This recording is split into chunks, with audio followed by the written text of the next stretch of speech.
Hello and welcome again to Vamos, your DELE A2 podcast. Today we're going to be talking about 5 mistakes that people usually make when preparing for the DELE A2 exam and when passing the exam.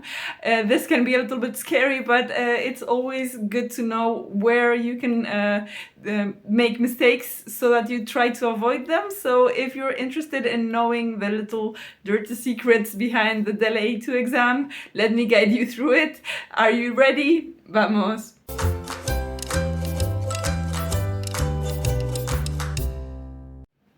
Okay, so as I was saying, nobody wants to be told they're making a mistake, but sometimes it does help to know where other students are making mistakes to help you avoid them and get the best grade possible. So today we're going to be looking at 5 things that I think normally my students do and that I have to correct in order for them to get the best grade possible. Mistake number 1. The first thing that many of my students do is misinterpret the titles or what they have to do, the instructions of the exam. Now, how is this possible? Well, generally, the problem is that students do not pay attention and do not read carefully what is written. They're just assuming that they know what the exam is asking, and they just reply with their first gut feeling. I always tell my students, especially for the reading part and the listening part, to double check, because there's usually some tricky answers, and so the most obvious answer is generally not correct. There's a tiny mistake in the way it's written that makes it not correct. So my first tip would be to read the questions very carefully and slowly. What I would say to my students is just highlight the sections where your information is coming from, because that's going to avoid silly mistakes that are going to cost you points. Number 2 of the most common mistakes that my students make is time management. A lot of students try practicing without a time limit. They don't remember to set a timer before they start. And I think this is crucial. Even in the A2 level, which is not a very, very long exam, but it does imply quite a lot of tasks. And so once you know how much time you have for each section, try practicing with a timer just to get a feel of what it's like. Because otherwise, if you don't have enough time to read all the elements through, it's not going to help you. You're going to be running late and then in the last minute just checking all the boxes, and that's definitely not good. Mistake number 3. It's grammar and vocabulary. I know it's such a basic, right? Everybody tells you, yes, you have to improve your grammar and your vocabulary. That's so important. This is especially important if, as related to last week's podcast, we talked about the important books to help you prepare. And in most of them, the focus is not on grammar or on vocabulary. It's just understood that you should be able to use verbs in the present tense or in the past tense, that your vocabulary regarding, free time should be quite extensive. So it can be very, very easy to just forget about it and just focus on doing the exam, ABC types of questions, repeating 100,000 types of exams, and just preparing that way. But it is really important, especially for the speaking and for the writing part, for you to actually sit down and study and memorize those parts. Now, doing that on your own, I know, is not the most fun part, and that's probably why many students also leave it aside. But I would suggest you find a teacher to help you through all the main topics that you need to be covering for the A2 exams, so that you basically have a guideline of what you should be studying, and that you at least devote a part of your time to improving your grammar and your vocabulary, because you're definitely going to see the difference once you start doing the exam. The next one, it's number 4, and this one, I'm sure you've heard it before. It's the speaking part, and it's probably the most difficult, I think, for most students, for one reason only. It's that they just go blank. So speaking is an art. It's something that we learn, and nobody was born knowing how to speak, especially another language. So if you want to improve, what you need to do is practice.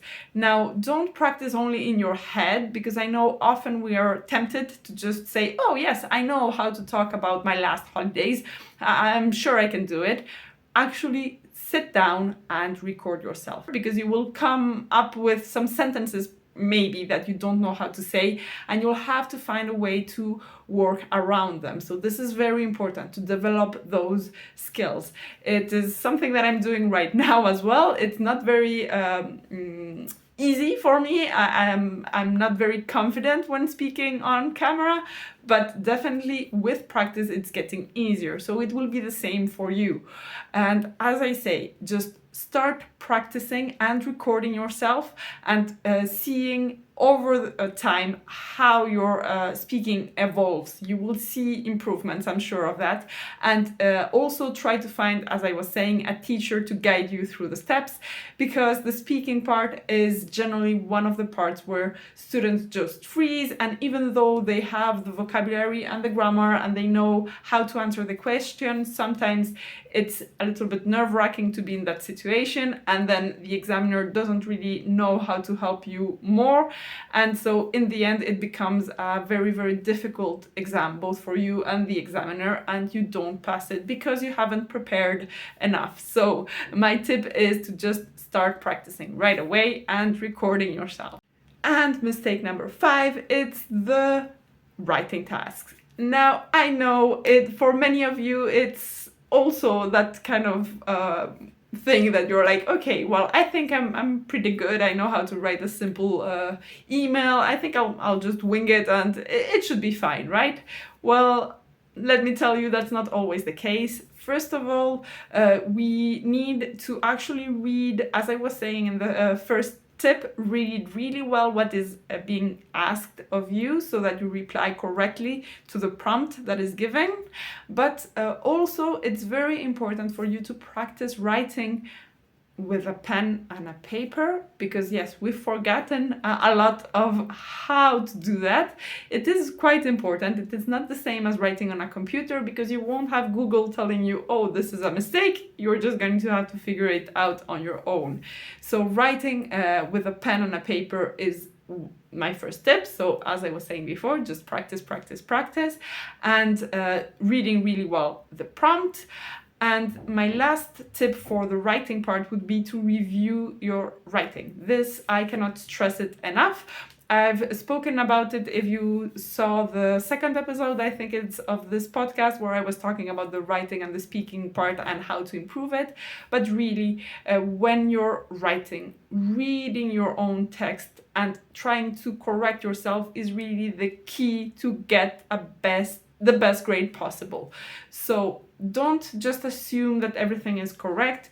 Go back to your text and read it with a special lens, a grading lens, as I call it. So just try to focus on grammar and vocabulary. So try to focus on linking words. Try to focus on the tenses that you used. So these are very basic tools or things that you can practice on your own, just to get the best grade possible. Because same as with the speaking, it doesn't matter how much you know in your head, it is how much you prove the day of the exam.